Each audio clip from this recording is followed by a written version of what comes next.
Hello again.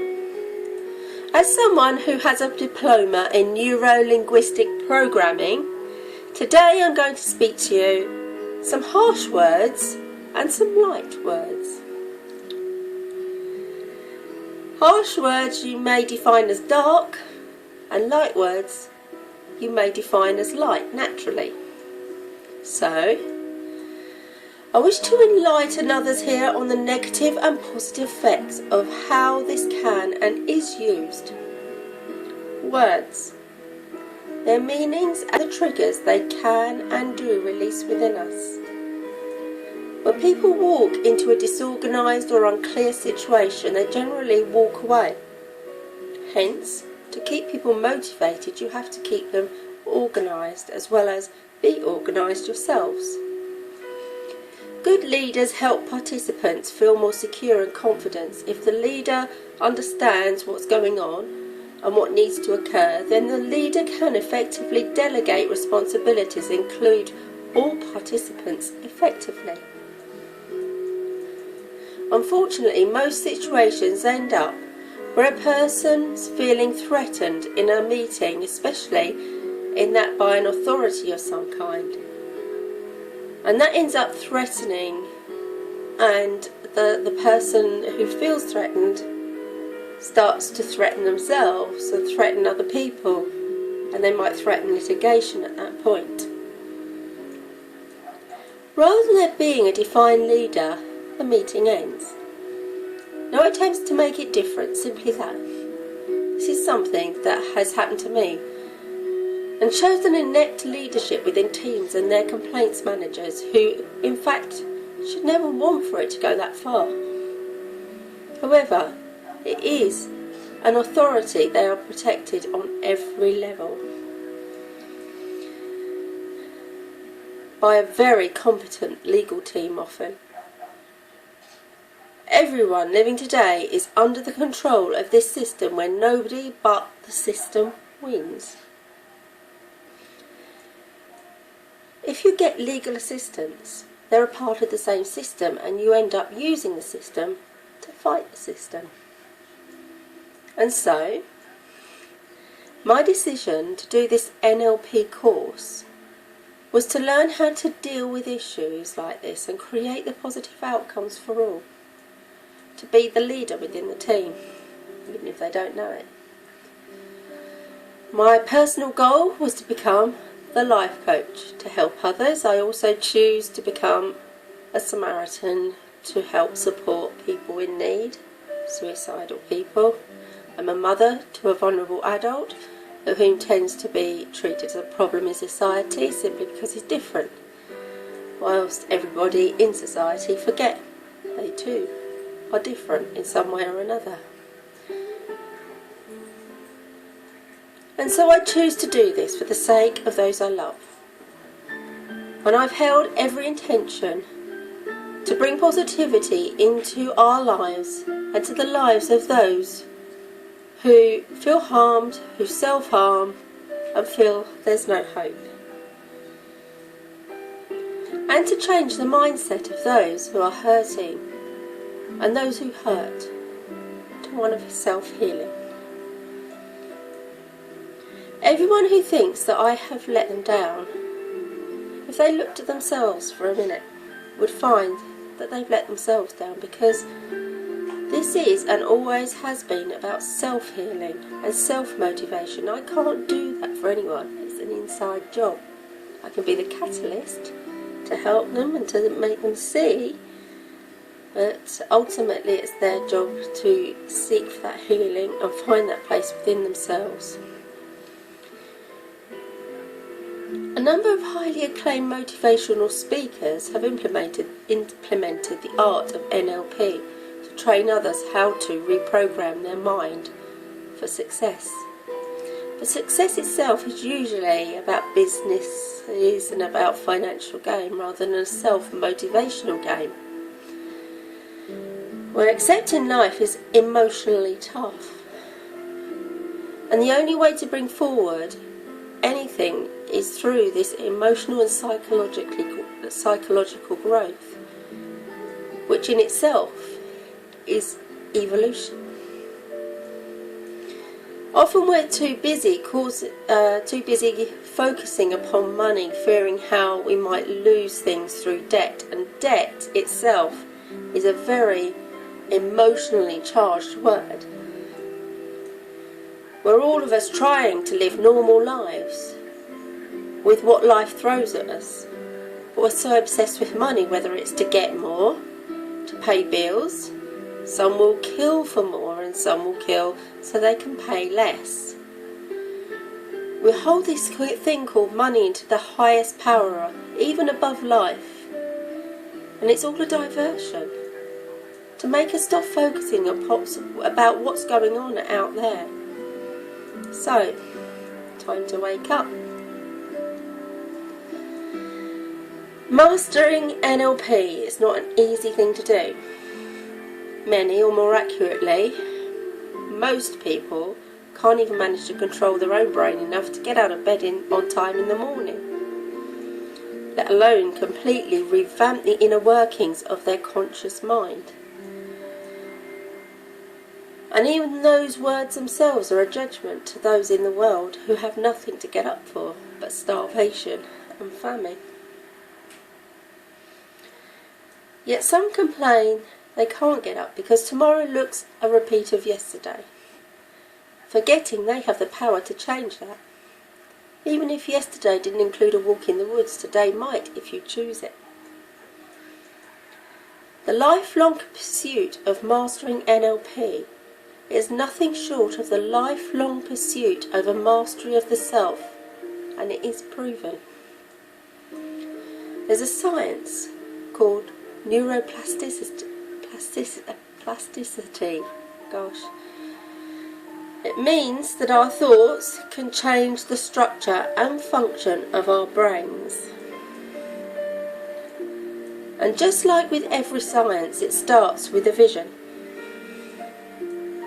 This vision was first introduced by William James in 1890, but was initially rejected, and scientists who uniformly believed the brain was rigidly mapped out with certain parts of the brain controlling certain functions.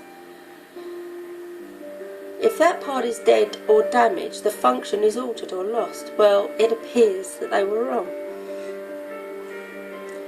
Neuroplasticity research now shows that many have long known. You're never too old to change, and more so, that you can rewire your brain to think and act in ways that lead to greater success in work, love, and life. In fact, I'd go so far as to say that it is proven that even in heart transplants, if organs containing cells move to another body, that body takes on information from the cells, which causes the brain to sense things differently, and like the donor of the organ donated. Having said all of this, of course, you would like to understand something about me. Sometimes I wish I didn't understand or know about the information that I'm presented with. But then I have a passion to know, and so I seek.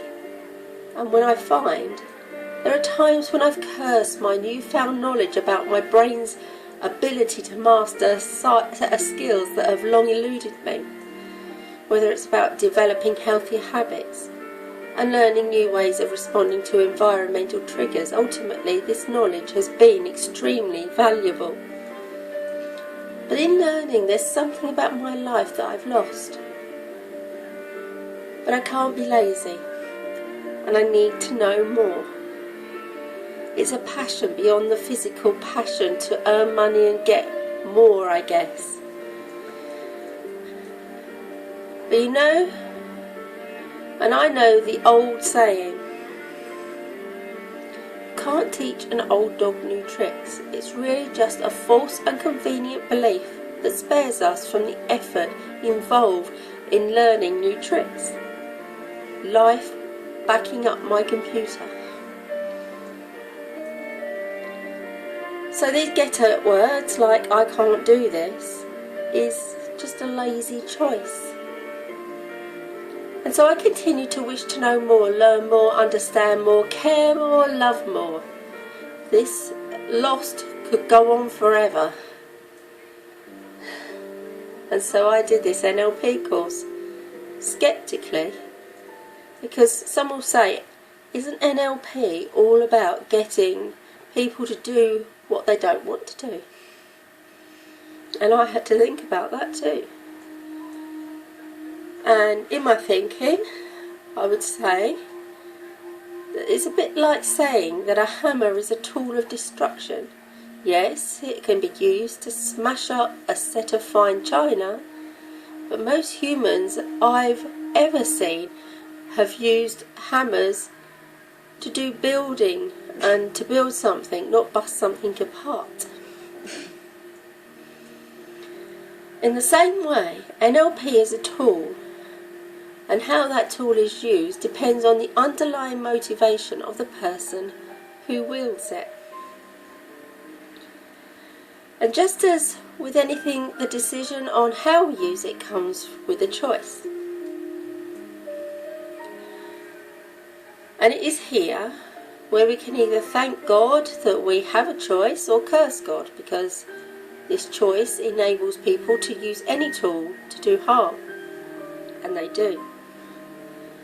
Anything that can be used for positive healing, such as drugs, is also subjected to this physical reality, as it is projected through a dual brain and can also be used to cause damage.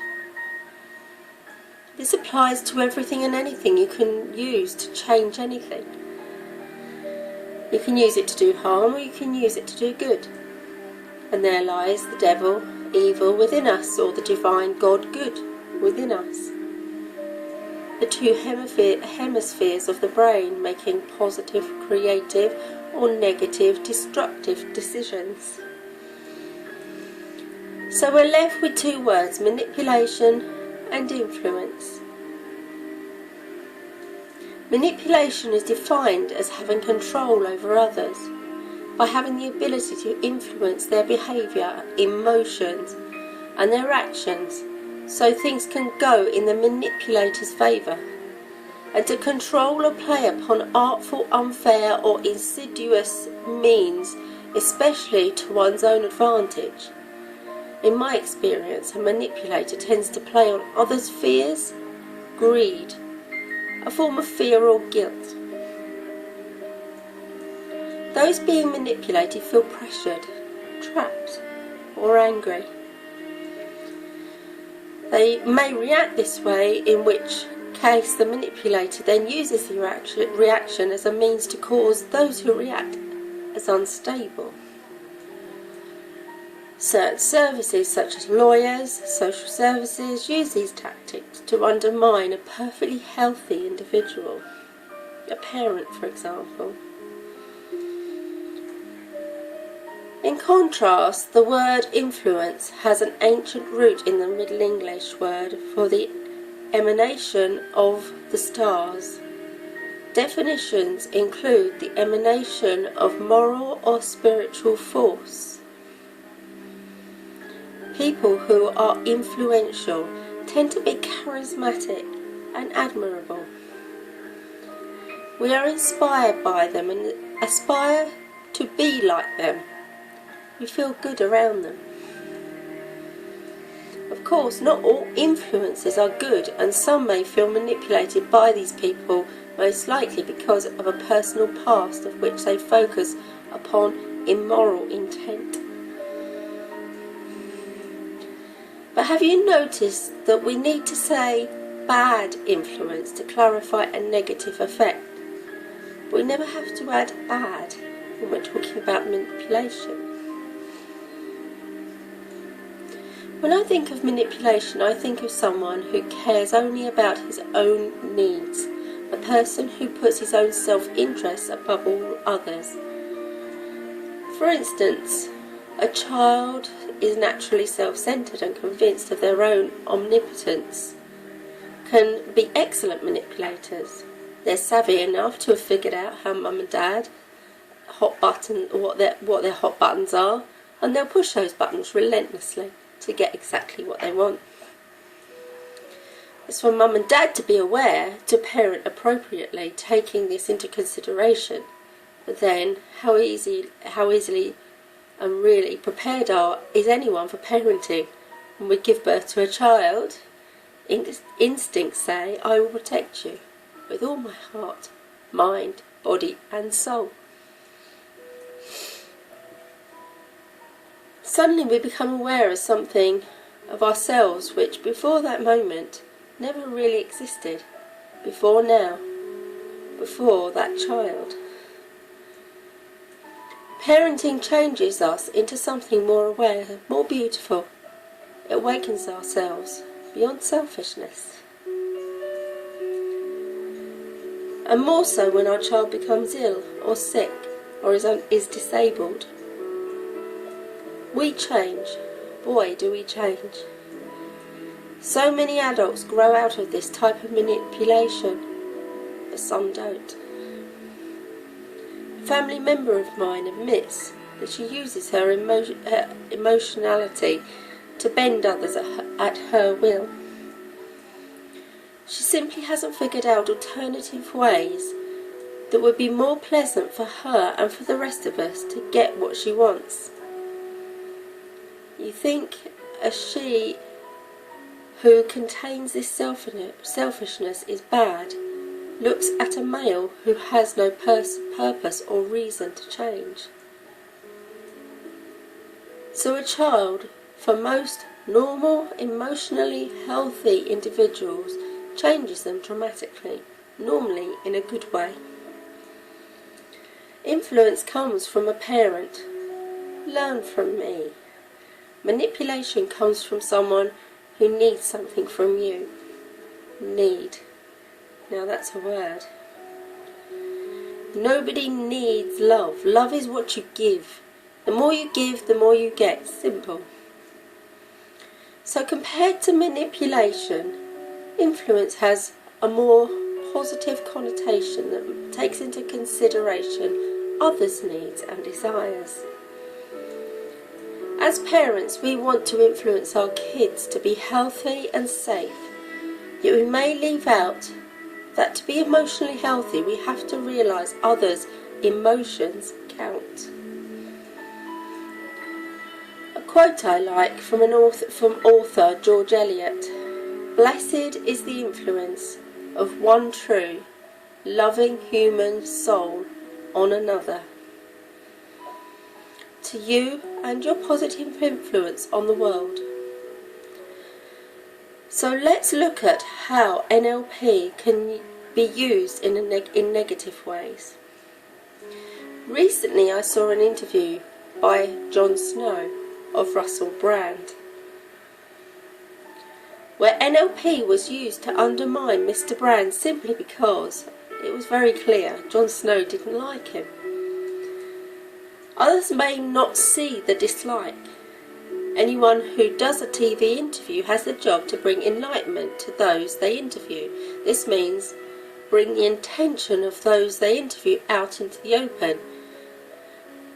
It was very clear to me during that interview that the intention was rather that Mr. Brand's intelligence was being highlighted to undermine him and make him appear stupid.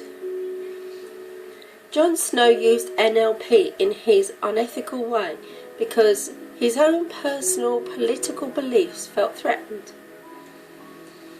His intention in this incident was clear to me, but this came with his own intention to expose his own self-importance. Again, I'll repeat, what I think of manipulation, I think of someone who cares only about his own needs, a person who puts his own self-interest above others. My knowledge of NLP has awakened me further in these cases, since it's factual that with hidden evil, once you know what to look for, these borderline attacks are quite detectable. Which is why I choose to be open with my words, including my reactions, including my wishes, desires and truths, especially knowing how words are powerful. I need to express those words in real time and will not manipulate to ensure anyone feels bad or small. If I think someone has done something I will tell them to their face, whether they like it or not. They might run away. And if not to their face, in writing maybe on here. They might get hurt, but I'm not manipulating. I'm offering conversation, argument even, to work it out, because when people argue, both parties have a view that is valid to them.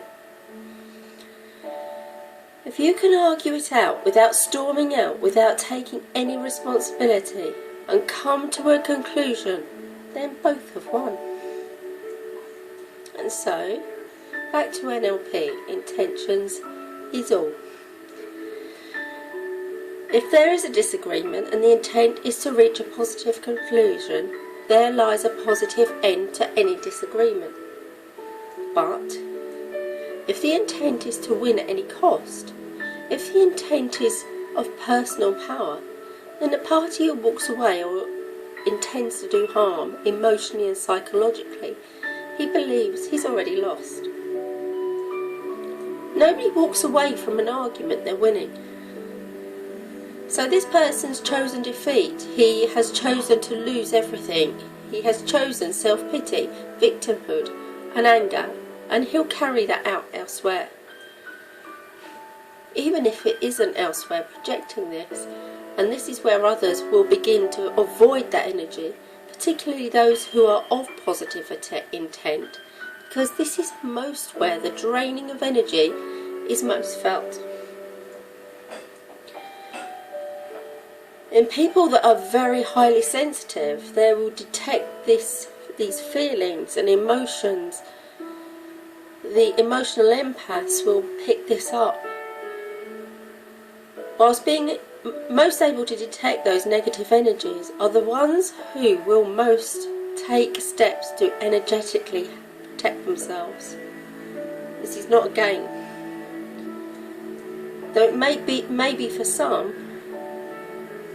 Now, I've been labelled a light worker, and a light worker is someone who apparently sheds light upon situations which need to be uncovered. We fear the dark, but once illuminated, that was once dark becomes beautiful to look at. So just take a look at the moon and you'll see what I mean. Without the light of the sun, human senses alone would not know of her. Without the light, none of us would see one another or know the true beauty that exists with one another. Saying it exists does not count. Knowing it exists counts. But we must know the darkness before we can know the light, let alone shine it, let alone use it to illuminate the earth or the truth. And here lies this thing that they call the Illuminati. This should be called the Illuminati lie, the hidden, the dark, the occult.